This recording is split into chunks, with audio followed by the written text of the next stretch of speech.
देश और दुनिया की तमाम छोटी और बड़ी खबरों के लिए हमारे चैनल को सब्सक्राइब करना न भूलें और बेल का बटन जरूर दबाएं।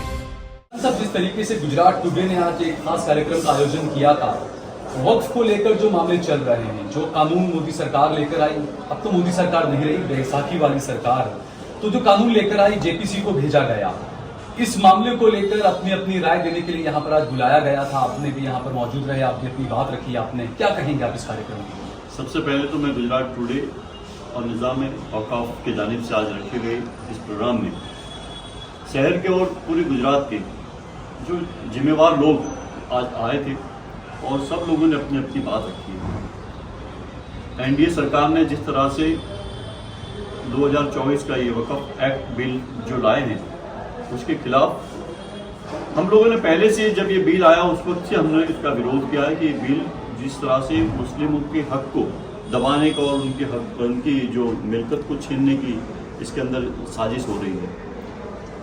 वक़्फ़ का जो ये बिल लाया गया है अभी जेपीसी कमेटी के अंदर है और ये कमेटी के अंदर हमारे सम्मानीय नेता विपक्ष के नेता राहुल जी ने भी विरोध किया और इंडिया गठबंधन से जुड़े हुए तमाम लोगों ने भी इसका विरोध किया कि ये बिल मुसलमानों के लिए जिस तरह से मुसलमानों की मिल्कतों को छीनने का काम ये बिल के अंदर लाया गया है। तो आज गुजरात टुडे की जानिब से रखे गए इस प्रोग्राम में हमने यही बताया कि जिस तरह से ये बिल जो मुस्लिम प्रॉपर्टी से वक़्फ़ की हुई है, चाहे मदरसा हो, कब्रस्तान हो, मस्जिद हो और कोई स्कूल हो, कॉलेज हो या इदारे हैं, उनको उनके जो वक़्फ़ के तहत उनके पास से पावर लेकर कलेक्टर को दिए जाएंगे। ये नए एक्ट के अंदर ये बताया गया है। दूसरा ये एक्ट के अंदर बताया कि नॉन मुस्लिम भी इसके अंदर मेंबर होंगे, उसके अलावा महिलाएं भी अंदर होंगी। महिलाएं आए कोई विरोध नहीं है, लेकिन जिस तरह से इनकी इरादे, इनकी नीयत जो एनडीए सरकार की है कि एक तरफ उन्होंने पहले ही रेलवे की जो ज़मीन थी उन्होंने बेच दी, एयरपोर्ट थे वो प्राइवेट कर दिए, आर्मी के पास जो जगहें थी या आर्मी की जगहें थी उन्होंने वो बेच दी। अब उनको ये जगह वक़्फ़ की जो प्राइम लोकेशन की जगह है वो उनके ध्यान में आ रही है। तो ये बिल इसके लिए लाए कि ये वक़्फ़ की प्राइम लोकेशन की जो करोड़ों अब्जों रुपए की जगह है उसके ऊपर उनकी नीयत है और ये जो उनके उद्योगपति माने थे उद्योगपतियों को दे देना चाहते हैं, लेकिन हरगिज़ ये हम होने नहीं देंगे।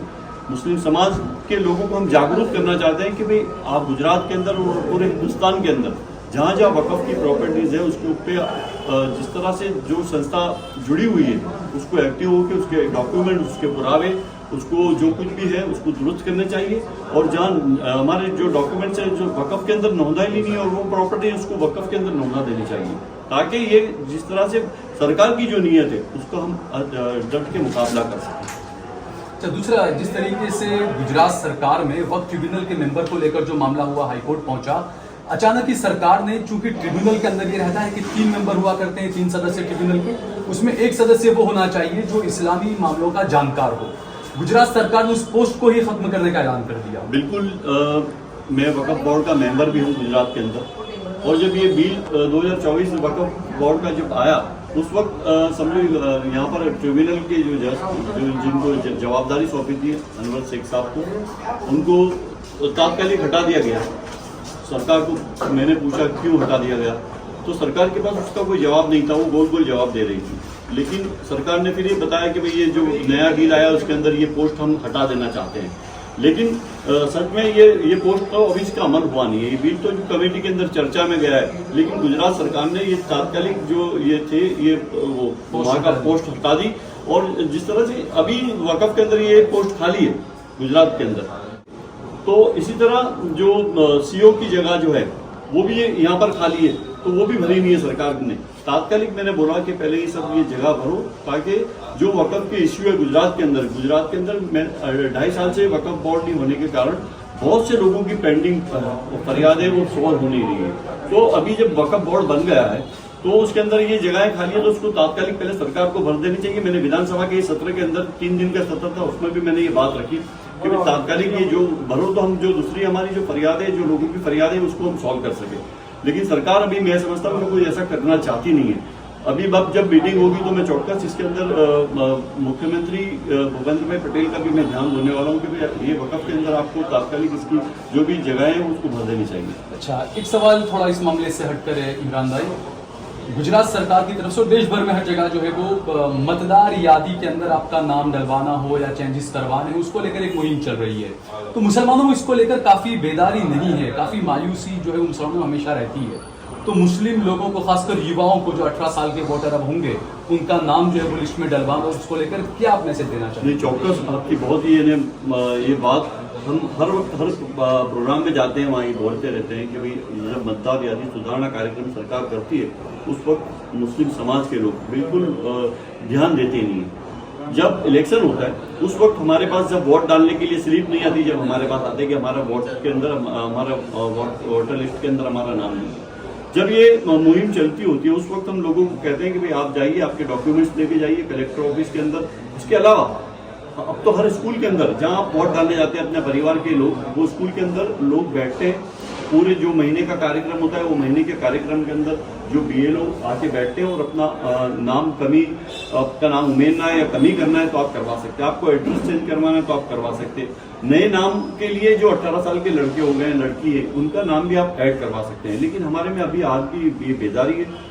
मैं समझता हूं कि लोगों को जागरूक होना चाहिए। मतदार यादी सुधारना कार्यक्रम के अंदर आपको सबको हिस्सा लेना चाहिए। ये जब इंडिया गवर्नमेंट इतने बड़े बड़े ब्रांड एम्बेसडर रखकर लोगों को इसकी जाहिरात देती है कि भाई आप अपना अपनी मतदार यादी सूची के अंदर आपका नाम है कि नहीं, आप चेक करो, लेकिन लोग आज भी वो चेक करने नहीं जाते। जब इलेक्शन आता है, जब उसके उसको वोट नहीं देते, फिर मायूस हो जाते हैं। साथ साथ मैं ये भी कहना चाहता हूँ कि ये तो चलो मतदार यादी सुधारना कार्यक्रम के अंदर इनका एक आइडेंटिटी, इनकी प्रूफ नया बनता है, वो उनके खुद के काम में आता है।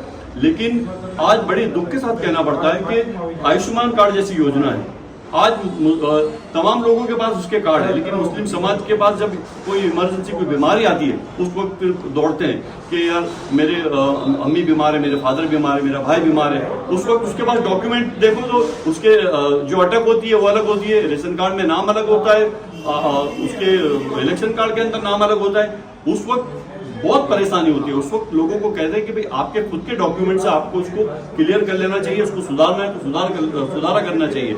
आधार कार्ड के अंदर नाम अलग होगा, इलेक्शन कार्ड के अंदर नाम अलग होगा, रेशन कार्ड के अंदर नाम अलग होगा, लिविंग सर्टिफिकेट के अंदर नाम अलग होगा। तो सरकारी सेवाओं का तुम लाभ ले ही नहीं सकते।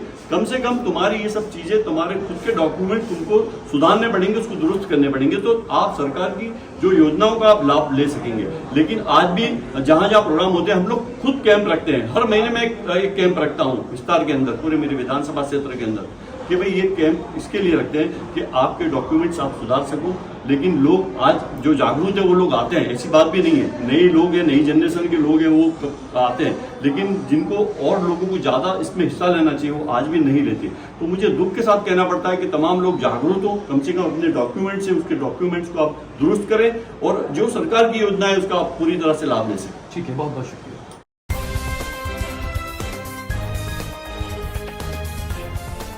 देश और दुनिया की तमाम छोटी और बड़ी खबरों के लिए हमारे चैनल को सब्सक्राइब करना न भूलें और बेल का बटन जरूर दबाएं।